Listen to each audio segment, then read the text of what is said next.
company this Thursday afternoon. Ahead, a special Daily Edition reunion, plus a big announcement from Mr. Hugh Jackman. Also ahead, we take you inside Australia's biggest coronavirus testing facility. But first, here's Angela Cox with the headlines. Thank you. Good afternoon. Qantas will cut 6,000 jobs from its workforce in a drastic measure to keep the company afloat post-coronavirus. 100 aircraft will also be mothballed, some for up to 3 years. The airline will also undertake $1.9 billion in capital raising. Many of the 6,000 job losses we've announced today are people who have spent decades here. They're people we know personally. They are people that we know for a long time. And it is not unusual to have several members of one family working at Qantas and at Jetstar. It's hoped 15,000 employees who are currently stood down without pay can return to their jobs by Christmas. Prime Minister Scott Morrison has spoken with the Qantas CEO about providing continued support for workers who lose their jobs. The PM acknowledged the news would be tough for thousands of passionate Qantas employees and described the news as heartbreaking.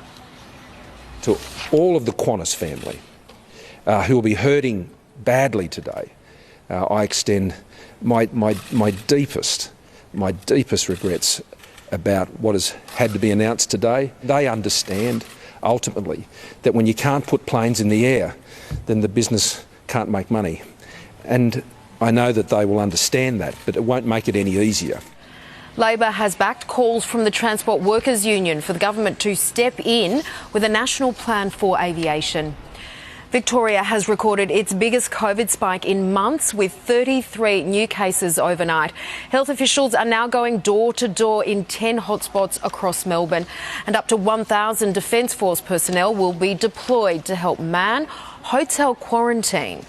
There will literally be hundreds and hundreds, indeed the entire team is 1,000 strong, door knockers out there talking to the community, inviting them to come and get a free test, whether they be symptomatic or asymptomatic. That'll be done in lots of new ways. For instance, we have ambulances and other vans. Other states are helping Victoria trace contacts of people who have the virus. Queensland is considering replacing shark nets with drum lines after 4 humpbacks became caught in them so far this winter. A petition to remove the nets, which protect Gold Coast beaches, has been handed to the state parliament. Amanda Abate reports. Well, this has been a long-running debate on the Gold Coast, especially now that we're seeing around 40,000 humpbacks make the annual migration along our coastline. And recently we've seen 4 humpbacks become tangled in shark nets. That sparked more debate and a petition from marine conservation groups. Its research found close to 70 humpbacks have been trapped in Gold Coast shark nets in the past 30 years, and 7 did not survive. The petition called for more than 100,000 signatures. It collected and was presented to the state government yesterday. In response, the Fisheries Minister Mark Furness says the government is considering a trial over winter months to remove the nets from some beaches and replace them with more drum lines. That's the first time the government has indicated the nets could go. They've been protecting Gold Coast beaches since 1962, but there has been a lot of research into other measures like smart drum lines to reduce the impact on marine life. So while we have no official decision just yet, the Minister says we can expect one very soon. Talks are underway for a historic hybrid game between the Kangaroos and the All Blacks. The Daily Telegraph reports the NRL and New Zealand Rugby Union are planning a special 14-a-side contest in December. The match would generate much-needed millions for both codes to offset the impact of the global health crisis. Aussie coach Mal Meninga says the game would give the Kangaroos the global recognition they deserve. Not a bad idea. What do you reckon, guys? I think it's a good one. Yeah. Tommy? Yeah. More footy for everybody. Thanks, Ange. See you soon. Still to come, the actor and the cabaret star. No, it's not the start of a bad joke. We're talking about Logie winner Roger Corser and stage sensation Kath Alcorn. The dynamic duo join us to reveal the new project bringing live gigs back to the masses. And straight ahead, deal or no deal? Insiders reveal Prince Harry and Meghan's latest career move. Peter Ford has all of the details right after this.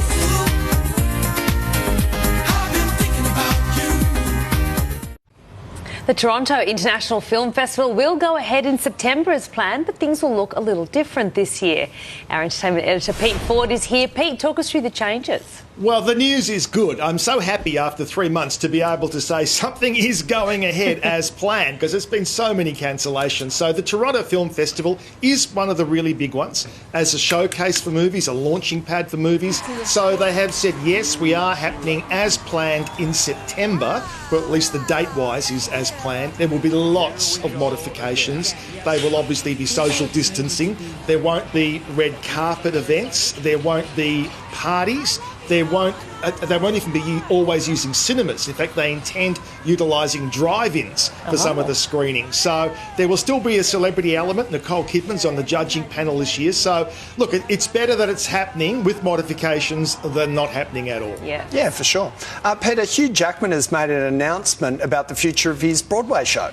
Yeah, now back to cancellations again because, The Music Man is the big musical, very famous old Broadway musical. Great showcase for Hugh because it's singing, dancing, acting, the whole thing. And it was the show that he was due to open in September. Now, in fact, Monday just gone, they were actually due to start rehearsal. That clearly isn't happening. So everything has now been pushed back. As you can see there, opens on May 20 of next year. And ironically, that date's pretty important because that is just before the closing date for the Tony Awards, the big Broadway awards, which clearly he has great hopes of taking out the Tony Award for Best Actor in a musical. So, yeah, in that sense, it's business as usual, but pushed back until May next year. All right. Now, reports, Pete, that the Duke and Duchess of Sussex have made $1 million move. Well, they're going to make money, don't they? We can't deny that. So there they are living in the big mansion. So they have now signed up with the Harry Walker Agency. Now, the Harry Walker Agency is really the big one if you want to get after-dinner speaking gigs. Now, these are the sort of gigs where we're talking about an easy 300, 400, even $500,000 just for one night. Yeah, that's go a good deliver earner. an hour, collect the check and leave. And the sort of people on the books here, we're talking about Oprah Winfrey's on the books, President Obama, Hillary Clinton, and in fact Serena Williams, who of course is great friends with Meghan Markle, is also on the books. So any agency would have taken them on. There's no question about that. So we can expect to see them, I guess not in the short term because of what's going on, but certainly the medium term out there doing major speaking engagements. One name you left off the list, Pete, Sally Obermeder. Yeah, absolutely. Much cheaper, Pete. Yeah, bargain rates. Lastly, Hollywood is looking to reboot a 1996 classic.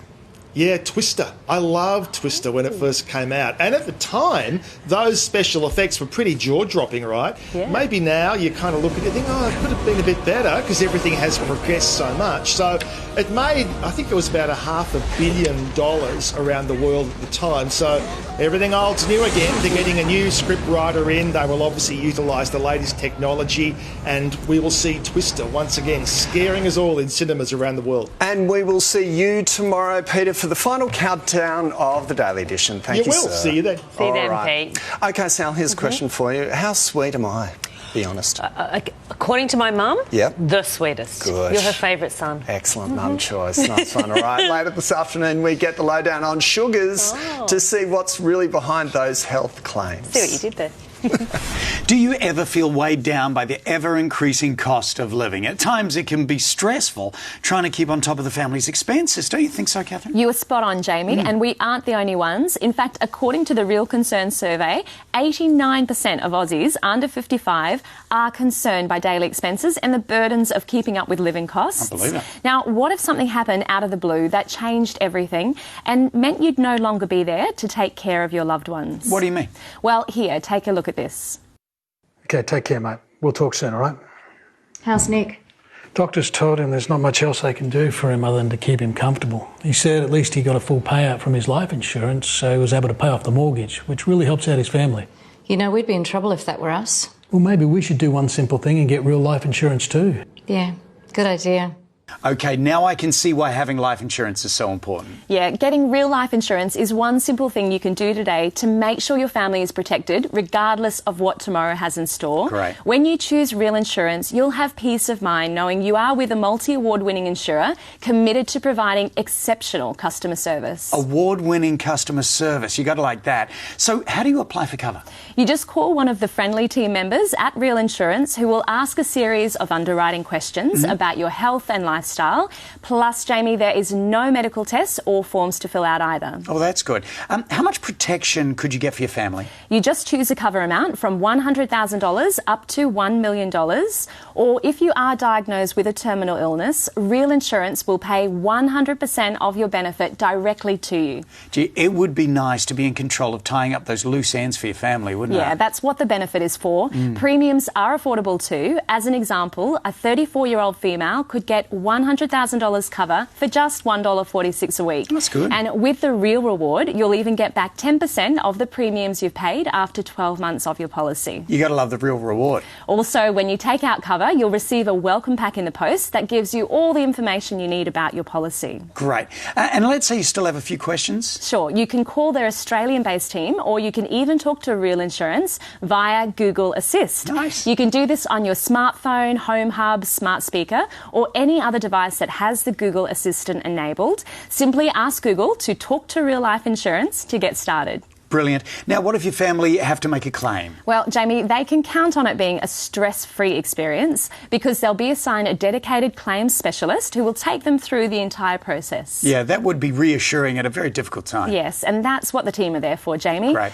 So why not get real life insurance now? It's one simple thing you can do to protect your family's financial security if something happened and you were no longer there to support them. To find out more, call 1300 729 234 or search Real Life Insurance. Thanks, Catherine.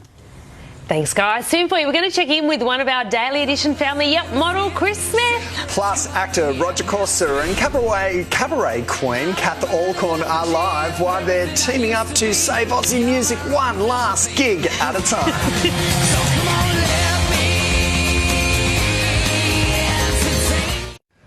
Well, our next guest is a familiar face here at the Daily Edition. In fact, he was one of the original co-hosts on the show when we began 7 years ago. But that's not the only credit to his resume, OK? The former footy star is also one of the country's top models and a father of 3. Yeah, he is. In December, Chris and his partner Sarah welcomed baby Frankie to the family just a year after their daughter Mila was born.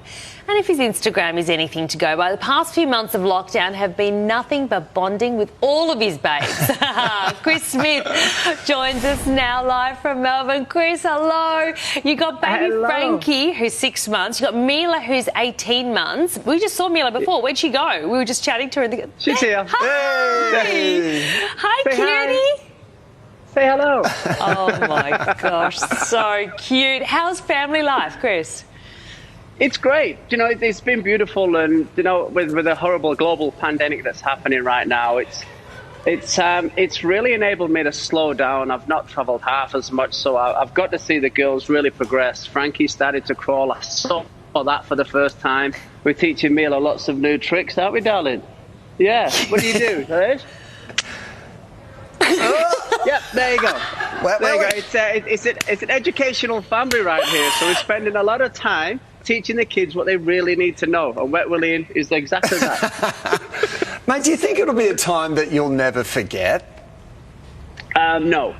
I don't think it ever will. I think this year is one that's going to go down in record books, but for me especially, it's this is opportunity that I never would have had if the world was as it used to be. Yeah. This is time that I would never ever get back, so I don't want to be disrespectful to people that have lost absolutely anything, but for me it's been quite a beautiful time. I try and draw a positive out of absolutely every negative, and this has to be the biggest positive that could possibly happen. Yeah, you look really happy, Chris. That's, I think, really, really obvious. Hey, you and Sarah, your partner, opened up a gym together. Fit Stop is the name of the gym. You opened it up at the end of last year, but of course now with COVID and during lockdown, how has that affected you? Oh, it's been financially, it's been terrible. But you know, the problem for us is FitStop is all about taking personal trainers from just a personal trainer into business owners, and we go along on this business venture with them. So for me, I really felt for Steve and Izza, who are our gym owners and personal trainers there at South Yarra. And we was about to open a second location in Greensboro. So it's been a really tough time for everybody. Fortunately, FitStop did jump to the test and launched an online at-home kind of fitness routine. So we could all kind of do that, but it's just not quite the same as being face-to-face in the gym with all of your people, with all of your clients that really just dwell on the beautiful community that we've actually developed at FitStop. So it was really tough on that part for everybody else. But we reopened on Monday. We are hitting our members straight away with a 6-week Refine Yourself, which starts on Saturday. So no messing around, straight into the challenge yourself. And we're going to get them as fit, healthy and as strong as possible. Oh, good stuff. Chris, you're one of those guys who always stays busy. Tell us about the podcast that you've been a part of. Yeah, so the podcast, the Sport Project podcast. Now, myself, Renee Gartner, Carlo Napolitano and Sasha Bilzeric, we always used to sit around in a pub and have some incredible banter about various different sports, all very opinionated. Not much of it very factual, I'll let you know. So we decided, this was probably about 18 months ago, we said, we'll just make it into a podcast. Let's talk about it, record it, and see if anybody likes it. And we've just continued on with that. And we touch more and more sports and get more and more involved in everything that's happening, not only in Australia, but around the globe as well. And it's just been really incredible. It's been picked up now it's on Spotify and it's on iTunes. And it's also going to be on Epicenter TV. So we'll make a little TV of the Sportcast as well. And it's just a lot of fun. You know, we have so much fun. We're all sport mad. So it just made perfect sense. Like I said, Sal, busy man. Busy man. Always keeps busy. And I love that you said it's not very factual. It's like facts. They're so overrated anyway, Chris. I want to ask you, obviously we all started this show together from the very beginning. Do you have a highlight as you look back? I do. One of the main highlights for me was it really developed my love for live television. The fact that you cannot actually mess up or necessarily say exactly what you're thinking at certain time was a good thing for me. I was also sent to play golf with Rory McIlroy and Adam Scott, which I'm a golf fanatic, and it absolutely blew my mind. It was honestly one of the best things that's possibly ever happened to me. And not only that, remember when we interviewed Dan Aykroyd and he told us about his Crystal Head vodka? Remember the special man? And off air, he signed us all a bottle individually and gave it to us. That's right. I remember. I'd forgotten about that. I still have mine. You still have it? I still have mine. Oh, wow. You didn't drink it? Unopened. No. It's my souvenir. So this is to Chris and Joy, Dan Aykroyd. That's something that I have had to resist drinking so many times. I even thought about drinking it and then refilling it and then sealing it again like it never happened. But I didn't. I stayed positive, and that's still there. But, you know, my time on the show was wonderful. Spending time with you guys was absolutely beautiful. And it's an opportunity that I'm forever thankful for. And I just wish it was continuing for much longer. But sadly, these things happen. It's on to the next subject now. It's been a wild ride, and those days, you know, with all of us together were so special. We remember them just as fondly as you. But you know me, Chris, I like to get all the serious questions on the show done. Here's one for you. Who was your favourite co-host? I couldn't possibly say that, could I?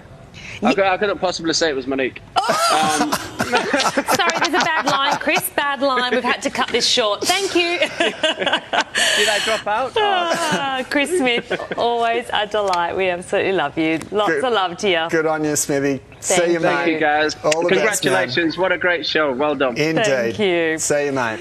In just a moment, we are live with two of Australia's most in-demand entertainers, Roger Corser and Kath Alcorn. We're back after this. Well, what a whirlwind this year has been. In these uncertain times, the pressure to get on top of our finances is something that, if anything, has gotten even worse. To help make our lives just a little bit easier, Nikki Racco is here to tell us about Society One. Nikki, great to have you back in the studio. Oh, thanks, Kaz. Lovely to see you too. You know, you're right. We are living in some really strange times. Yes. But while we are all more conscious of what we are spending our money on, that doesn't mean that the burden has been lifted from how we used to spend our money.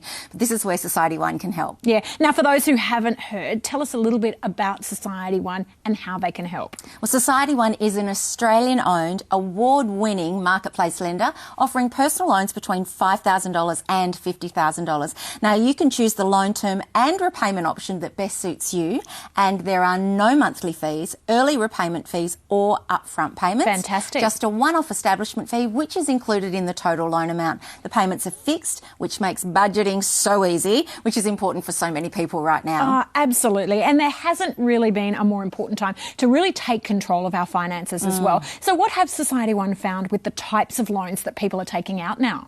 Well, while people might be less likely to be planning an overseas holiday right now, Yes. Society One has customers applying for loans to make improvements on their home, you know, buy a car, sort out an unexpected expense, or simplify their debts into one easy-to-manage payment. So how are Society One's interest rates in comparison to, say, what we would get from one of the major banks? Society One believe in rewarding their customers with better interest rates. Now, they look at each person's individual credit history and offer a personalised rate, often much lower than they'd likely get from a big bank. I tell you what, that sounds great. Yes. But how do I know if I've got a good credit score? Oh, great question. Look, many people don't know what their credit score is or if it's good or bad, but you can now find out your credit score with Society One. Now, it's free to get your score, plus you get instant insights, tips on how to improve it. You can even track your progress. Yeah, I tell you what, that is so helpful. There must be many happy customers out there as well. Oh, there are, Karen. You only have to look at the thousands of reviews online. By offering great rates on personal loans, having a great customer service team that is Australian-owned and run, plus having a simple application process, Society One have been able to help so many Australians get their finances back on track. Yeah, and it's absolutely important to support Australian business as well. Now, you mentioned the application process earlier on. Just how simple is it? It's an absolute breeze. You just go to society1.com.au on your computer, your tablet or even your smartphone, where you can get your personalised interest rate and repayment quote in as little as 2 minutes. The best part is getting a quote doesn't affect your credit score, so you can safely find out what rate you're likely to get. Plus, it's completely obligation-free. If approved, you could have the money in as little as 1 business day. Sounds great. As always, Nikki, thanks for being here. Pleasure. Now, for a more rewarding personal loan, go to society1.com.au and get your free personalised quote today. Thanks, Kaz. Well, if you're chomping at the bit to see some live music, just like me, but the pubs, clubs and venues are still closed due to COVID restrictions, what can you do? Well, there wasn't much until now. The Reservoir Room is your place to get the fix of fun. It's hosted by stage favourite Catherine Alcorn and Logie-winning actor Roger Corser. Now, if that's not good enough news, it's all available to watch online. Now, Roger Corser and Catherine Alcorn joined us now from the Reservoir Room in Sydney. Guys, hello, you're all on set where the magic happens. Hey, Rog, tell us about these live shows that you're putting on. Oh, well, the Reservoir Room, you know, was born out of the fact that you can't get to a show. So we bring the show to you from our beautiful studio here in the Paddington Town Hall, and we do it live. We do it live on a Friday night for a variety show, and then Saturday we showcase 2 artists, and they do their sets in an early and late show, so it's a lot of fun. That's great. Excellent. Friday and Saturday nights are the one, but Friday is more of a variety talk show. So what do you guys get up to? Lots of things. Friday Night Live is kind of bringing back the old school variety show. We have a lot of performances. We chat with artists. We've got our resident goddess drag queen, Varushka Darling. We've got our musical director, Daniel Edmonds, who accompanies all of the artists. So there's a really beautiful blend of music, chats and comedy sketches. We've got a comedian this week as well. So it kind of crosses all of those. Licorice all sorts. Yes, that's right. It's like a party bag of treats. Rog, we know you as an actor, but you're also a singer. So do you belt out a few songs on the show? Oh, that's a misconception. I used to dabble in singing a little bit, but I'm quite happy to showcase the real talent of singers of this country, and there are many across many genres. So that's what we do. We get on fabulous performers, and we give them a chance to perform and connect to audiences which they haven't been able to do over this COVID period. Yeah. And they're worldwide too.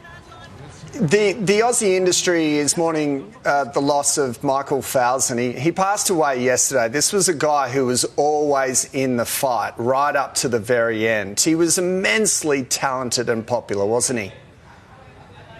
He was. He was one of my dearest friends. And Michael Falzon actually brought us together last year. Michael, while he was dealing with his illness, graciously produced a concert at Angel Place called High Standards. And Michael was always thinking of everyone else before himself. And that's where Roger and I first performed together.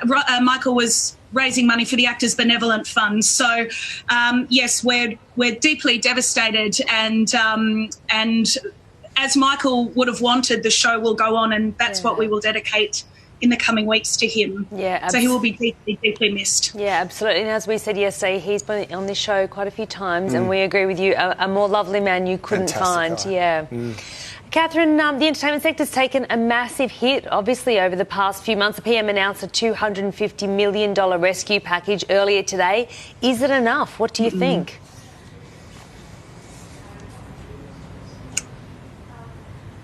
It's kind of dropped out there. We can keep going. We can keep going. I think I know what you're going to ask. Look, I think it's a marvellous first step for the government. It's something that the industry have very much been waiting for.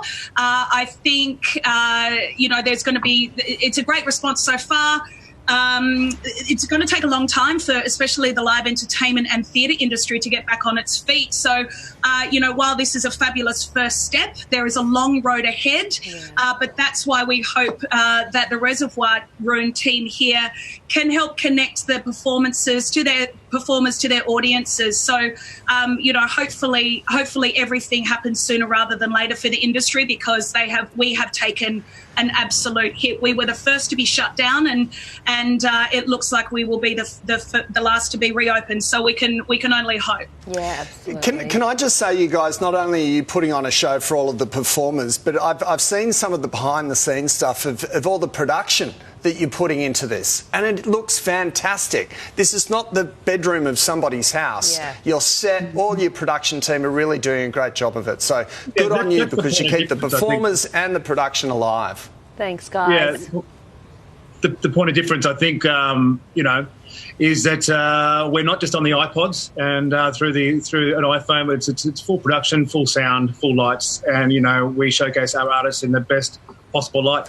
And that's big show tomorrow night. Roger, always great to talk to you. Thanks, Kath. All the best, guys. Thanks, we guys. will put all the Thank links you. to the Reservoir Room over on the Daily Edition website. Yeah, ahead for you. From agave to stevia, are these sweetener substitutes good for your health, or are they not worth the price tag? But next, coronavirus testing explained just how many people have been checked and cleared. Plus, will we be able to handle another spike?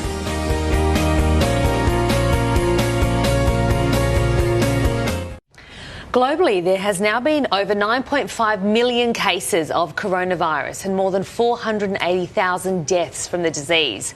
While Australia's overall figures are low, this week we've seen a spike in Victoria, with the state recording another 33 new cases overnight. Australia has been front and centre of screening and testing on a global scale, completing over 2 million tests right across the country. Our pathology centres are now key in helping grow the virus for vital research and to help map the spread of the disease. And for more on this, we're joined by the Director of Public Health Pathology at New South Wales Health Pathology, Professor Dominic Dwyer. Professor, welcome to the show.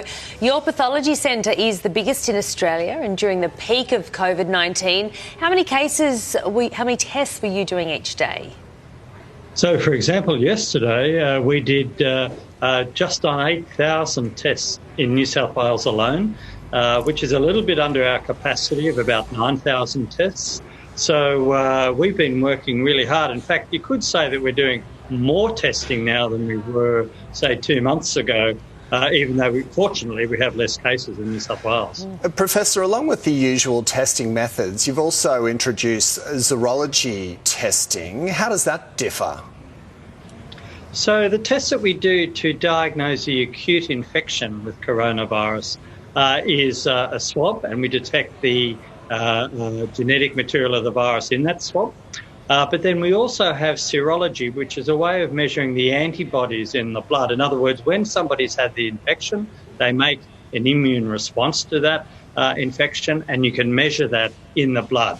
So it's more about telling us when people or telling us who has had the infection, even though they might be over their acute infection. Mm-hmm. Now, tests are much quicker now, and you've got high-tech ways to get the results to people. What is it? So we have a very rapid test now available across New South Wales, which can give results on a nose or throat swab within about an hour of receiving the specimen in the lab. We don't use that all the time. We try and reserve that for the really sick people or the urgent tests.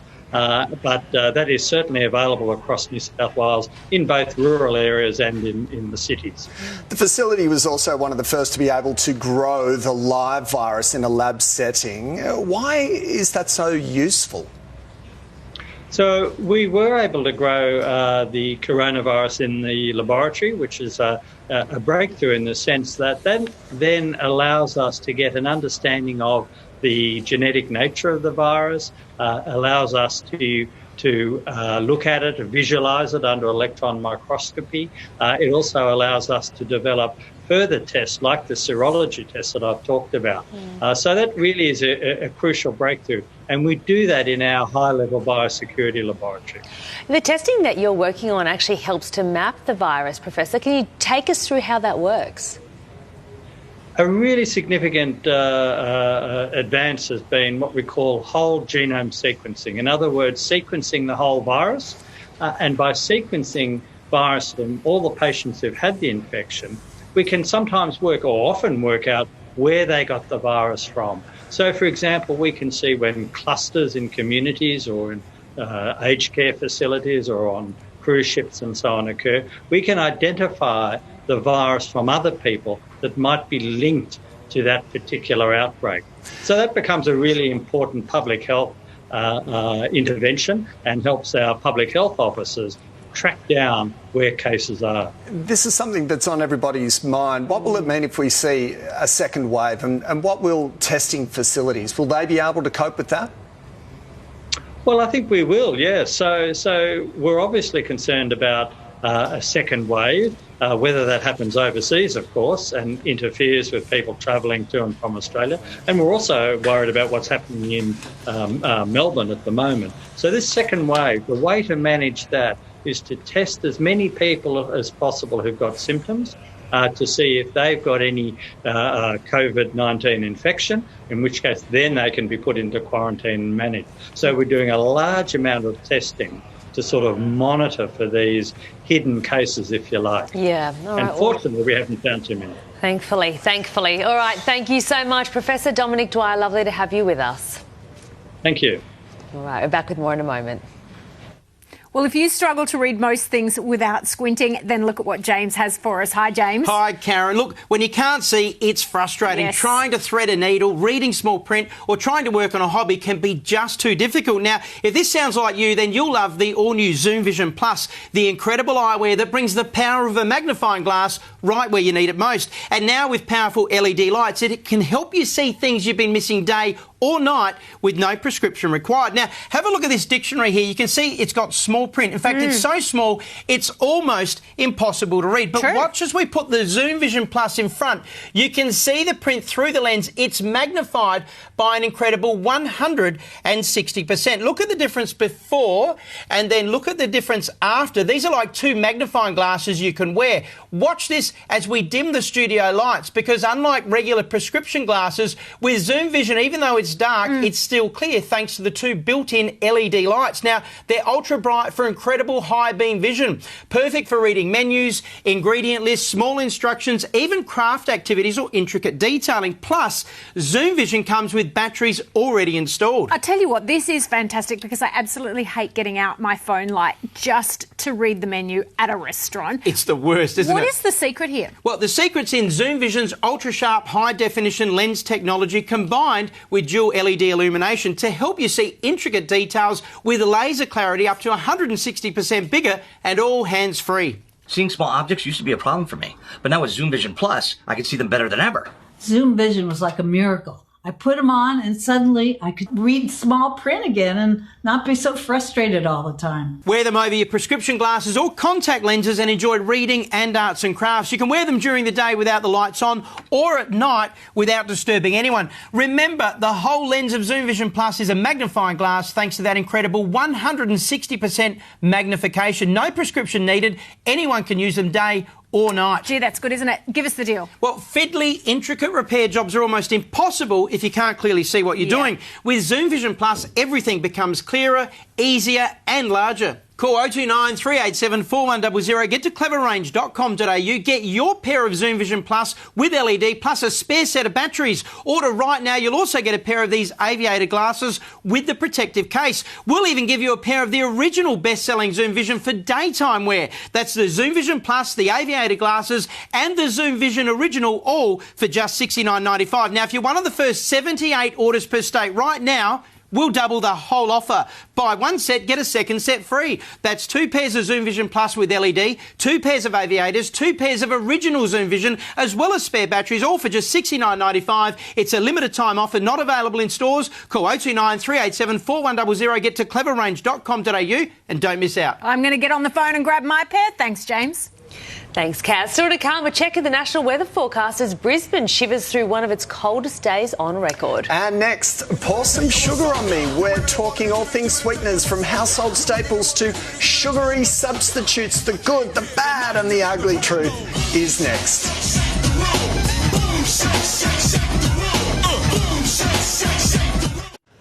Well, everyone feels like something sweet once in a while, but with growing evidence over the danger of too much sugar, more and more people are turning to substitutes. So with everything from agave to stevia popping up on the sweetness spectrum, just which ones are the best for our health and which ones simply aren't worth your time? Nicole Dinan is an accredited practicing dietitian from the Good Nutrition Co, and she joins us live. Hi, Nicole. Great to see you. Welcome back to the show. In general terms, what are the different varieties of sweeteners? So I'll try and keep it simple. So I break them into 2 groups. So one, if you think of those as the ones that have just slightly less calories than sugar. So they're the sugar alcohols like sorbitol, mannitol, xylitol. And then the other ones are the calorie-free sweeteners. So they're the really high-intensity sweeteners like aspartame or stevia. OK, well, we're often told, aren't we, Nicole, that sugar's not good for us. So do we need it? And if we did have it, how would it affect our body if we had too much of it?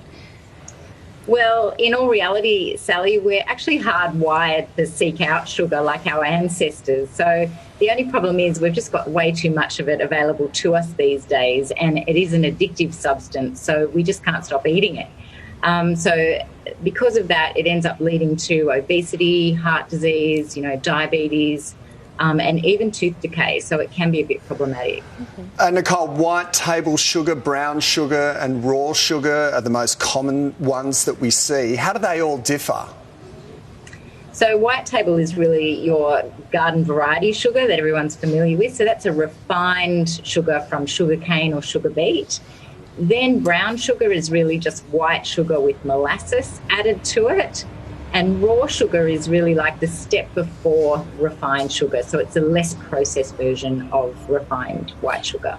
We're seeing a lot more low-calorie sugar substitutes on the market. Stevia, as I mentioned earlier, and agave, 2 of the very common ones we're seeing popping up. Are they good options? Are they better? Well, they're both from natural sources, like from plants, so that sounds good. And they're both like 0 calories, so that also sounds good. And stevia is probably fine. It's about 300 times sweeter than sugar, however, so some people don't like the taste. It can also cause a bit of gut disturbance if you have too much. But agave, on the other hand, is really highly processed, and it's about 85% fructose, which means that it can lead to fatty liver disease and some other more serious health conditions as well. So that's probably one to avoid. OK. Aspartame has come under a lot of scrutiny. Is this something we should be trying to avoid? Yeah, so it did get a bad name. It's known as NutraSweet or Equal. You might know it as. It's been around since the 80s. And it's that scrutiny really came from mouse trials where they gave them really extremely high doses and some of the mice developed cancer. But we just don't have anywhere near that level in our human diet. So in humans, it's considered safe, and it has been, considered safe by a number of World Health authorities, including the WHO. OK, let's get healthy. Come on, Nicole, what are the healthiest substitutes if we want to sweeten up our dish? I'd love to say there is a good option. But really, I suppose if I was to choose, I'd go for something like date sugar because that's actually coming from the fruit. You've got a few other benefits. Or maybe a Manuka honey because that does have some antimicrobial and gut microbiome benefits. But at the end of the day, I guess the big goal that we're all trying to achieve is to reduce that added sugar in our diet. So that's what we should be trying to do. All right. No more a spoonful of sugar, a spoonful of honey, perhaps. Thanks, Nicole. Thank you. All right, stick around. All your 7 News headlines are coming up next.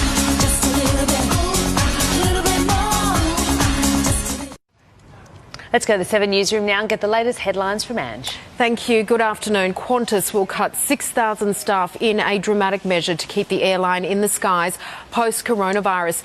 15,000 staff are currently stood down without pay, with 100 aircraft mothballed. And while we have to make some painful decisions, we have to focus on that future. We know that flying will return, or people will be back in the skies. No aircraft will sit idle. $1.9 billion in capital raising is also being undertaken. A Sydney school has been shut for cleaning after a student tested positive to coronavirus. Lane Cove West Public School advised parents overnight that a Year 2 student had contracted COVID-19. A clinic has been set up at the nearby Royal North Shore Hospital for students to be tested if they're feeling unwell. The student is one of 4 new cases in New South Wales. The other 3 are in hotel quarantine. And a previous death from the Opal Aged Care Home has now been classified as COVID-related. And New South Wales Health Minister Brad Hazzard has told major football codes, the AFL and NRL, to avoid selling Victorians tickets to games north of the border. We don't want you to come. I'm sorry about that, but we don't want you to come to these games because if you come, you run the risk of actually spreading the virus. Up to 10,000 people will be allowed into large New South Wales stadiums from the start of July. Shark nets along Queensland's southeast coast could be replaced with drum lines during winter after several whale entanglements. 3 humpbacks recently became trapped in nets off the Gold Coast within days of each other. The Queensland government has been briefed on the issue and says an announcement will be made shortly. More than 100,000 people have signed an online petition calling for shark nets to be removed during the winter whale migration season. Prince William has visited scientists trying to develop a COVID-19 vaccine at Oxford University. The Duke of Cambridge was shown around the lab where researchers are working. Human trials are due to begin in the UK in April. The Prince later chatted with the scientists, expressing his thanks and saying the work is incredibly exciting. Thousands of troops have taken to the streets of Moscow for the annual Victory Parade. 14,000 soldiers have marched down Moscow's Red Square to mark the 75th anniversary of victory over the Nazis in World War II. Thousands of spectators put social distancing aside to watch the parade and address by the country's President Vladimir Putin.